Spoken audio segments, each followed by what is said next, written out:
پیچھے لے لیتے ہیں جی یہ اگر آپ تیار ہو تو پھر موٹر وے پہ چڑھتے ہیں، چڑھنا چاہیے۔ ہم نے چھوٹے سے بچے کو تیار کیا کس مقصد کے لیے؟ علم کے حصول کے لیے، علم کی ترقی کے لیے، علم حاصل کرنے کے لیے۔ یہ چھوٹا سا بچہ جاتا ہے علم حاصل کرنے۔ اب ہم نے سمجھنا یہ ہے کہ علم ہے کیا چیز، علم کا مقام کیا ہے، علم کی فضیلت کیا ہے، علم کہتے کسے ہیں؟ کیا دنیا کی دولت اکٹھی کرنے کا نام علم ہے؟ کیا ریاضی کا نام علم ہے؟ کیا دنیا کی معلومات کے حصول کا نام علم ہے؟ نہیں میرے بزرگوں، میں آپ کو تھوڑا سا 1400 سال پیچھے لے کر جانا چاہتا ہوں۔ میرے پیغمبر صلی اللہ علیہ وسلم نے جس قوم میں آنکھیں کھولی ہیں، دنیا کی برائیاں موجود تھی، وہاں شرک تھا، وہاں بددیانتی تھی، وہاں عہد و پیمان کا پاس نہیں ہوتا تھا، بیٹیوں کو تقدس نہیں ملتا تھا، بچوں کے سروں پر کوئی دستار نہیں رکھتا تھا، کوئی دوپٹہ نہیں رکھتا تھا، بے عزتی تھی، ماحول بگڑ چکا تھا، معاشرہ بگڑ چکا تھا۔ میرے پیغمبر صلی اللہ علیہ وسلم غار حرا میں پہنچے ہیں، 3-4 دنوں کا میرے پیغمبر نے مراقبہ کیا ہے۔ آسمانوں سے جبرائیل امین اترے ہیں، چند آیات مبارکہ لے کر پیغمبر کے سامنے موجود ہوئے ہیں۔ وہ آیات کیا تھی؟ کیا ان آیات کے اندر توحید کا درس تھا؟ نہیں میرے بزرگوں۔ کیا ان آیات کے اندر صداقت کا پیغام تھا؟ نہیں میرے بزرگوں۔ کیا ان آیات کے اندر عہد و پیمان کا درس تھا؟ نہیں میرے بزرگوں۔ کیا ان آیات کے اندر تجارت کے اصول تھے؟ نہیں میرے بزرگوں۔ کیا ان آیات کے اندر معاشرے کے قوانین تھے؟ نہیں میرے بزرگوں۔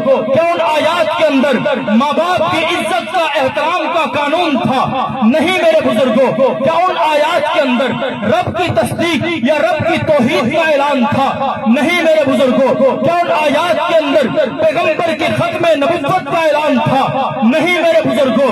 اعلان کس چیز کا تھا؟ جبرائیل امین نے اتر کر جملے ارشاد فرمائے، اور وہ جملے یہ تھے: اقرأ بسم ربک الذی خلق، خلق الانسان من علق، اقرأ وربک الاکرم۔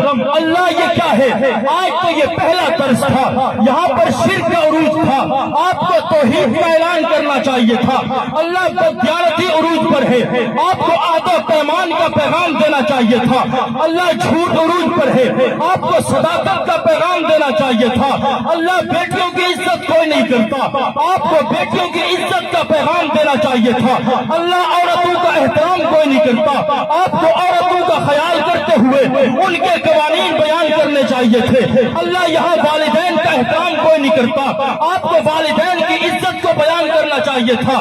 اللہ یہاں پر عدالت کے قوانین کو بیان کرنا چاہیے تھا، یہاں پر قضاء کے قوانین کو بیان کرنا چاہیے تھا، یہاں پر عدلیہ کے قوانین چاہیے تھے۔ اللہ رب العزت ارشاد فرماتے ہیں: میں نے جس چیز کی بنیاد ڈالی ہے، میں نے جو پہلا سبق دیا ہے، اسی پہلے سبق کے اندر میری توحید کا اعلان بھی ہے، اسی پہلے سبق کے اندر پیغمبر کی ختم نبوت کا اعلان بھی ہے، اسی پہلے سبق کے اندر نبی کی رسالت کا اعلان بھی ہے، اسی پہلے سبق کے اندر صداقت کا اعلان بھی ہے، اسی پہلے سبق کے اندر عدالت کا اعلان بھی ہے، اسی پہلے سبق کے اندر امانت کا اعلان بھی ہے، اسی پہلے سبق کے اندر ماؤں کی عزت بھی ہے، اسی پہلے سبق کے اندر بہنوں کا تقدس بھی ہے، اسی پہلے سبق کے اندر ماؤں کی گفتگو کا انداز بھی ہے، اسی پہلے سبق کے اندر صداقت بھی ہے، دیانت بھی ہے، شرافت بھی ہے، تقدس بھی ہے، علم بھی ہے، مقام بھی ہے، احترام بھی ہے، معاشرہ بھی ہے، قضاء بھی ہے،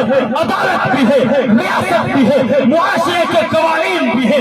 اللہ وہ پہلا سبق کیا ہے؟ اللہ کہتا ہے: اقرأ بسم ربک الذی خلق۔ جس کے پاس علم آیا ہے اس نے رب کو بھی پا لیا ہے، پیغمبر کے اعلان کو بھی حاصل کر لیا۔